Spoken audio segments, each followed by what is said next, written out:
Hi everyone, I am Vikram Kuar. Welcome to my YouTube channel Education Success. Today is session EPS यानी entrepreneurship. आज जो हम करने वाले हैं EPS यानी इंटरप्रेन्योरशिप, जो सब्जेक्टिव क्वेश्चन इस वीडियो में करवाएंगे। आप लोगों को सब्जेक्टिव क्वेश्चन इस वीडियो में करवाएंगे। यहाँ पर देख सकते हैं इंटरमीडिएट एग्जामिनेशन 2022 का एनुअल है और इंटरप्रेन्योरशिप का दिया गया है। क्या है? इंटरप्रेन्योरशिप का यानी इंटरप्राइजशिप का उद्यमिता का सब्जेक्टिव क्वेश्चन इस वीडियो में करवाएंगे, जो कि 2022 के एग्जाम के लिए बहुत ही इंपॉर्टेंट क्वेश्चन है। 2022 के एग्जाम में क्या है? बहुत ही इंपॉर्टेंट क्वेश्चन है। एनुअल एग्जाम और सेंटअप एग्जाम दोनों के लिए इंपॉर्टेंट क्वेश्चन है। तो वीडियो के अंत तक वॉच करना और एक एक क्वेश्चन को याद करते हुए चलना है, क्योंकि बहुत ही यानी पूरे बुक से हमने VVI क्वेश्चन लिए, पूरे बुक से VVI क्वेश्चन लिए। क्या? पूरे बुक से VVI क्वेश्चन लिए। बहुत ही इंपॉर्टेंट क्वेश्चन है। तो चलते हैं क्वेश्चन की ओर, बिना टाइम वेस्ट किए हुए आज का सेशन शुरू करते हैं। तो हमारे यूट्यूब चैनल एजुकेशन सक्सेस को अभी तक आप लोगों ने चैनल को सब्सक्राइब नहीं किए तो सब्सक्राइब कर लीजिए। अगर आपको व्हाट्सएप या टेलीग्राम से जुड़ना है तो डिस्क्रिप्शन में लिंक दिया गया है, व्हाट्सएप नंबर भी दिया गया है, आप लोग जुड़ सकते हैं। एवरीडे यानी एवरीडे 7 बजे लाइव क्लास भी करवाया जाता है, तो आप लोग भी जुड़ सकते हैं। लाइव क्लास से भी हिंदी और इंग्लिश का एकदम स्पेशल लाइव क्लास 7 बजे करवाया जाता है। तो आज का सेशन शुरू करते हैं। तो यहाँ पर देख सकते हैं सब्जेक्टिव क्वेश्चन दिया गया है और जो कि करवाएंगे इंटरप्रेन्योरशिप का, और 5 नंबर का ये सब्जेक्टिव क्वेश्चन अभी करवाएंगे 5 नंबर का। चलिए आज का सेशन शुरू करते हैं क्वेश्चन की ओर से। चलिए क्वेश्चन नंबर 1 है। क्वेश्चन नंबर 1 है, सूक्ष्म वातावरण से आप क्या समझते हैं? क्या पूछा? सूक्ष्म वातावरण से आप क्या समझते हैं? What do you understand by micro environment. क्या पूछा? सूक्ष्म वातावरण से आप क्या समझते हैं? What do you understand micro environment. तो उत्तर होगा, क्या होगा? सूक्ष्म वातावरण उन शक्तियों का वर्णन होता है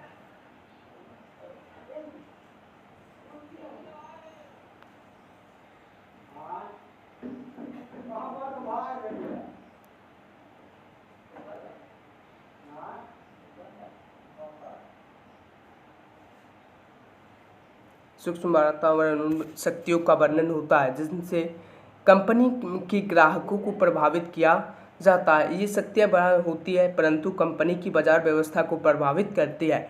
इन शक्तियों में माल की पूर्ति देने वाली मध्यस्थ, प्रतियोगी ग्राहक तथा जनता आती है।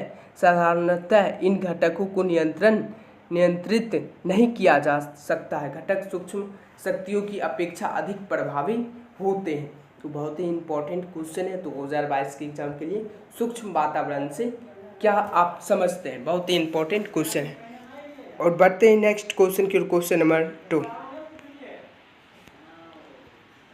क्वेश्चन नंबर 2 है, बाजार वातावरण से आप क्या समझते हैं? क्वेश्चन नंबर 2 है, बाजार वातावरण से आप क्या समझते हैं? What do you mean by market environment.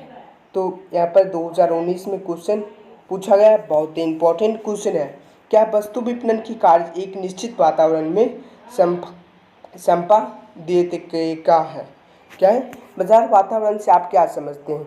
वस्तु विपणन की कार्य एक निश्चित वातावरण में संपादिका है। और नीचे इतना ही था। तो क्वेश्चन नंबर यानी 2 नंबर का ये पूछा जाएगा आप लोगों को, बाजार वातावरण से आप क्या समझते हैं? तो वस्तु विपणन की कार्य एक निश्चित वातावरण में समीप किया का है। चलिए अब next question number 3। Question number 3 है, प्रवृत्ति का उद्यमिता पर क्या प्रभाव पड़ता है? प्रवृत्ति का उद्यमिता पर क्या प्रभाव पड़ता है? What is the effect of attitude on entrepreneurship. और 5 नंबर का ये क्वेश्चन पूछा जाता है। उद्यमी उत्तर यहाँ पर दिया गया। उत्तर, उद्यमी की मनोवृत्ति उद्यमिता को प्रभावित करती है। मनोवृत्ति व्यक्ति की सोच होती है तथा किसी उद्देश्य अथवा विचार के संबंध में अनुकूल एवं प्रतिकूल मूल्यांकन होता है। यह किसी व्यक्ति की प्रवृत्ति के रूप में वर्णित की जाती है। यह अदृश्य होती है। मनोवृत्ति उद्यमी के व्यवहार की व्याख्या एवं अनुमान करने की एक उपयोगी विधि है। उद्यमी की मनोवृत्ति प्रथावित्त परियोजना की सफलता को प्रभावित करती है। 4211 जातें विपणन संख्या क्रियाओं को करते हैं। विपणन बाजार की भली भांति पहचान कर लेनी चाहिए। विपणन मिश्रण के भी एक निश्चित वातावरण में भी किया जाता है। विपणन वातावरण के सभी घटक भी विपणन प्रबंध को नियंत्रित नहीं कर सकते हैं। तो ये 5 नंबर का क्वेश्चन पूछा जाता है 2022 के एग्जाम में पूछा जाएगा, तो आप लोग जरूर इसको याद कर लीजिए। क्वेश्चन नंबर 4 है फैक्टरिंग। यहाँ पर फैक्टरिंग किसी कहते हैं, व्हाट इज फैक्टरिंग।